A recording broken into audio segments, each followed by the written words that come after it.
Em meio a esse clima de Copa do Mundo, a Netflix decidiu lançar uma minissérie chamada Brasil 70, a saga do Tri, para contar como o Brasil ganhou o seu tricampeonato, né? Como a gente venceu pela terceira vez a Copa do Mundo. E é importante deixar claro aqui desde o início que essa série, ela não é um documentário, tá? Então ela tem um roteiro criativo por trás que dá uma nova narrativa para algumas coisas e tal, então levem isso em consideração. Então a minissérie, ela começa com um flashback de 1966, onde a gente teve a Copa do Mundo de 66, e o Brasil foi eliminado.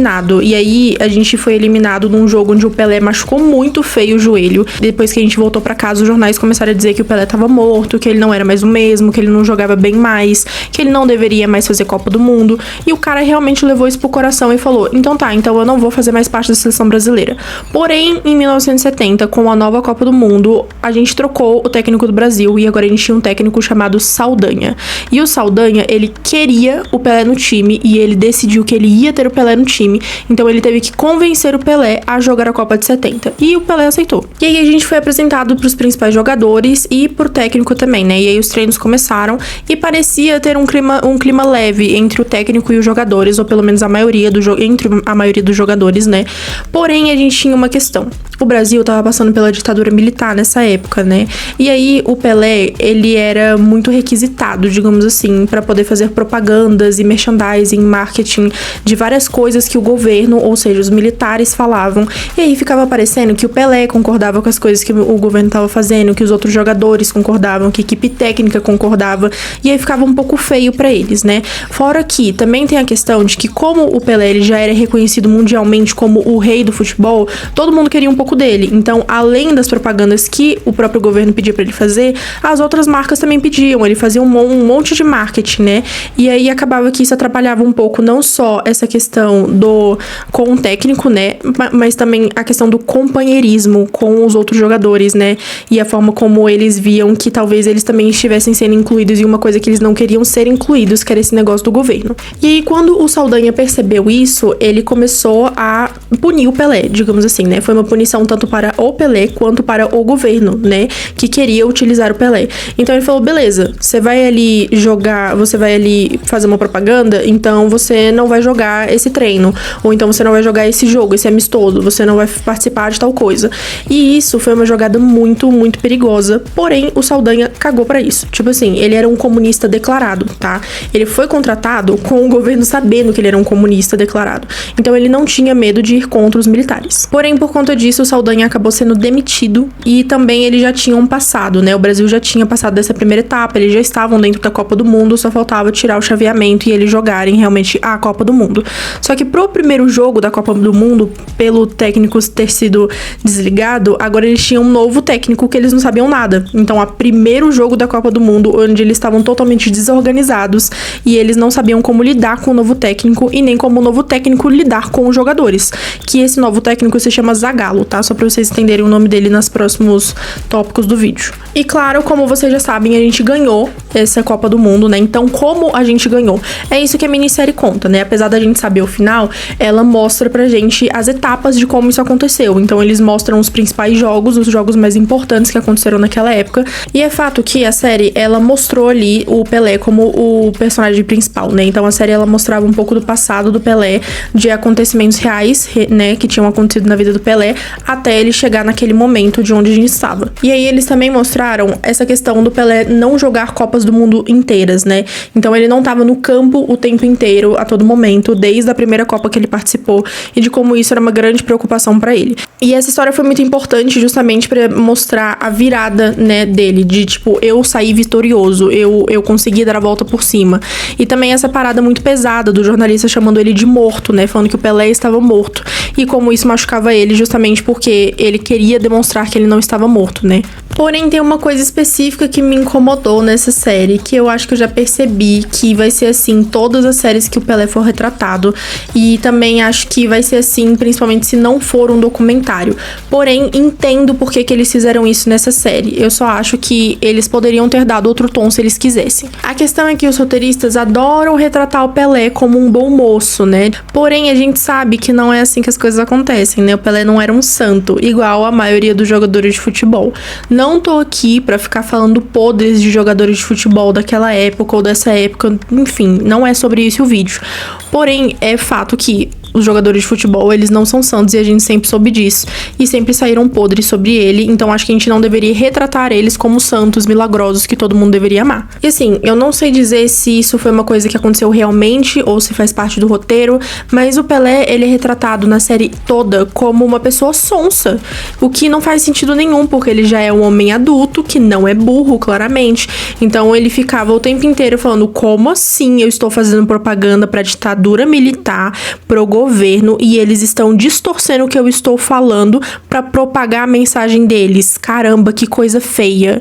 Tipo assim, cara, é uma coisa óbvia. E eu tenho certeza de que ele, como ser humano adulto que ele era, com essa não é capacidade, mas esse peso que ele tem do nome dele, que ele já entendia que tinha um peso no nome dele, justamente porque ele já era reconhecido mundialmente. E isso é retratado desde o primeiro episódio. Como é que um homem desse tem a capacidade de ser sonso ou de se fazer de sonso pra isso? E aí eu revirei o olho genuinamente na parte da série onde os outros jogadores entraram nessa questão com ele, né, nessa discussão com ele, de tipo, cara, para de fazer essas propagandas, você tá colocando o nome de todo mundo no ralo, sabe? Tá todo mundo sendo impactado por conta disso de uma forma negativa. E aí eles tinham que ensinar um homem adulto a ser um adulto e ter opinião. Porém, uma coisa é certa, né? O Pelé, ele é eternamente conhecido e ele vai ser eternamente amado e ele é importante sim pra história do futebol brasileiro.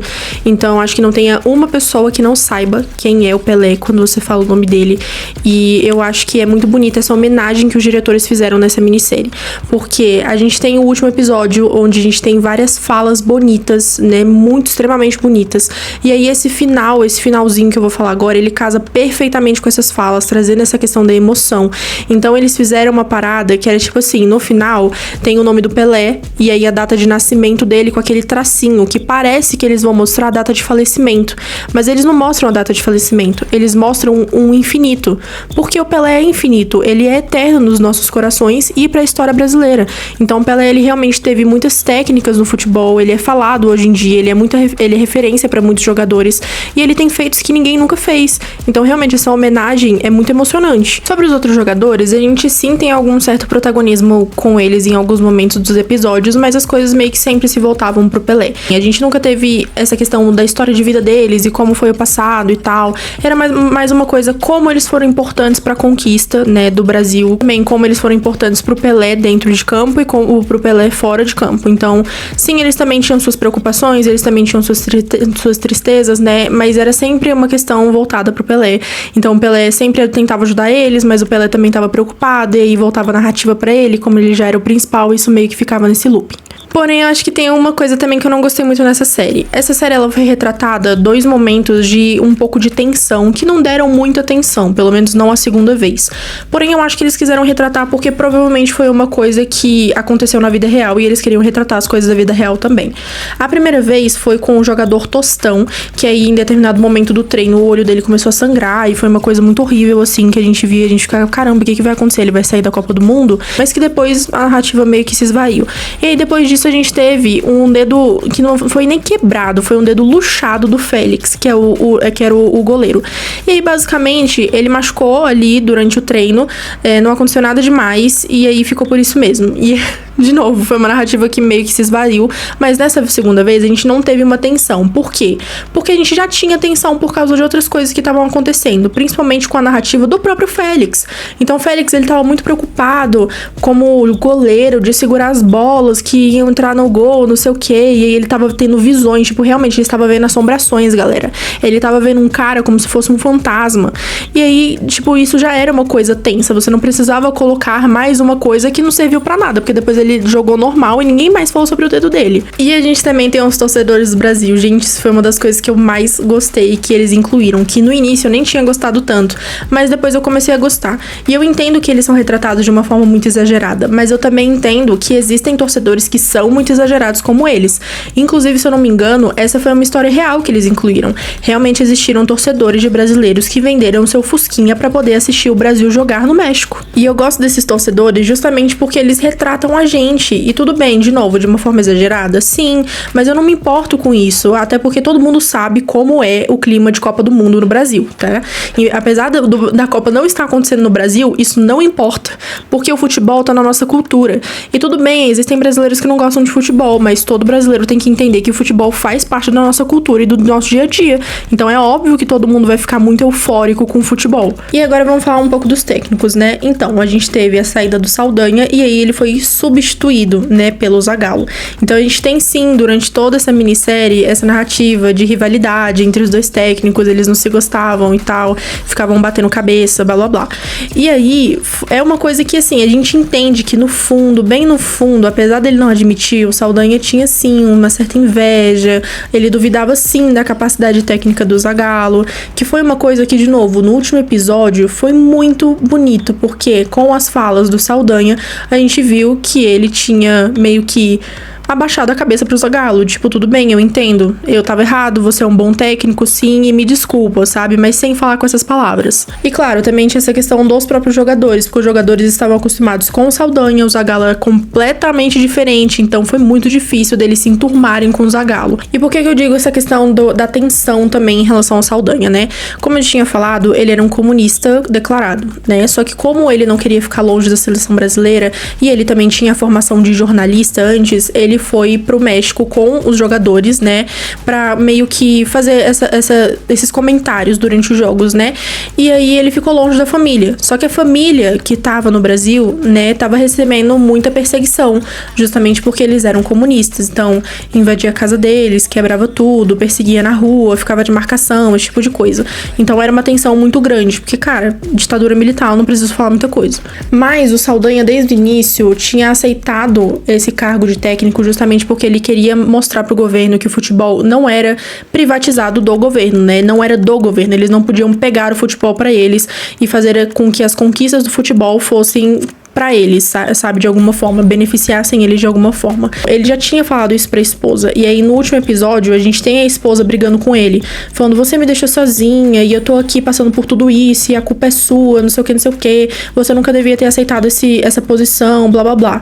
E aí ele teve uma fala muito bonita, né, falando que o futebol não era deles, né, que essa realmente era a mensagem que o Saldanha queria passar desde o início, de que o futebol não podia ser do governo. Então a esposa dele disse que não vai assistir o último jogo do Brasil, que ela não tá nem aí, que ela vai sair andando pela rua e vai fazer outras coisas, e aí ele fala com ela e fala que ela não pode fazer isso, porque senão ela vai estar entregando justamente o que eles querem, ela vai estar entregando de bandeja pra eles essa questão da aceitação, da submissão, de abaixar a cabeça e aceitar, e não é isso que a gente tem que fazer, sabe, porque a gente é brasileiro e a gente vai lutar até o fim, e aqui eu estou falando tanto do que aconteceu na ditadura militar, quanto em relação ao futebol. Então sim, apesar das coisas acontecerem do jeito que aconteceu agora, né, que a gente já sabe o resultado, a gente vai sim torcer com todo o nosso coração, que a gente vai ir até o final, que a gente vai ter esperança, que a gente vai sentir tudo e tudo isso. Enfim, é um sentimento muito maluco que eu não sei explicar em relação ao futebol, porque eu gosto muito de futebol, mas eu não consigo explicar essa sensação para outras pessoas que não gostam de futebol. Mas é uma coisa muito louca, porque mesmo que você não queira torcer e você fale que você vai andar pela rua e não vai assistir o último jogo do Brasil, você vai pensar nisso o tempo inteiro. E no fundo, bem no fundo do seu coração, você quer que o Brasil vença, entende? Por mais que você não assista o jogo. Então, eu meio que me compadeço um pouco desse sentimento, talvez. E, dito tudo isso, eu não sei dizer pra vocês o quanto eu chorei no final dessa minissérie. De novo, Alicia, você chora por causa de tudo? Sim, tá? Eu entendo que eu choro por causa de tudo. Mas, realmente, cara, é uma ambientação que eles fizeram que foi muito boa. Eu não sei nem explicar por que eu chorei. Porque eu chorei por um conjunto de fatores. Eu chorei por conta da trajetória dos jogadores. Eu chorei porque eu sabia que a gente ia vencer. Eu chorei porque a gente lutou contra a ditadura, eu chorei porque eu queria vencer também. Então sim, essa questão deles trazerem essa emoção pra gente querer ganhar o Hexa, pra gente acreditar no Hexa nesse ano, e realmente, por mais que as coisas de novo tenham acontecido do jeito que aconteceu, ainda assim eu torci até o final, porque eu sou brasileira, no final sempre vai ser assim, eu sempre vou torcer pro Brasil, independente das coisas acontecerem. E eu também queria dar um destaque especial pra essa construção histórica que eles fizeram do próprio futebol. Então a gente tem essa questão de 1900 1950 que eu tinha falado, né, que é muito importante para a história do futebol brasileiro, principalmente na época dos anos 70. Então o episódio 4 foi um dos melhores episódios que eu já assisti, onde eles fizeram essa construção de uma tensão muito antiga. E aí foi nesse episódio que a gente conseguiu ver novas construções, assim, porque eu acho que eles brincam muito com essa questão do gênero durante a minissérie. Então a gente conseguiu ver essa questão do suspense, um pouco puxado pro terror. Em outros momentos, em outros episódios, eu também consegui ver um pouco misturado, assim, um pouco de novela da Globo, mas também um pouco de comédia. Foi, assim, uma grande mistura que deu certo. E aí eu acho que eu também não citei antes, mas é claro que a gente tem um pouco de CGI, né, justamente por conta da bola, né, que tinha que entrar no gol de uma forma específica e tal. Enfim, era muito difícil de você fazer isso completamente de uma forma completa na vida real, então eles fizeram com CGI, mas foi uma coisa muito boa que eles fizeram, tá? Porque essa coreografia que eles precisavam fazer do futebol ficou muito boa, porque eles tinham que colocar a postura dos jogadores de uma forma idêntica aos vídeos reais que aconteceram de 1970, de quando a gente ganhou. E realmente tudo foi feito baseado nesses vídeos, né, que eles assistiram. Então, tudo que acontece dentro de campo foi exatamente como aconteceu nos vídeos. E aí foi muito engraçado, na verdade, porque a gente sim tem esses vídeos, igual eu falei, né? E aí no último episódio, quando a gente vence, os diretores, eles colocaram uma transição, assim, né, entre o que foi gravado atualmente e o que já tinha sido gravado em 70.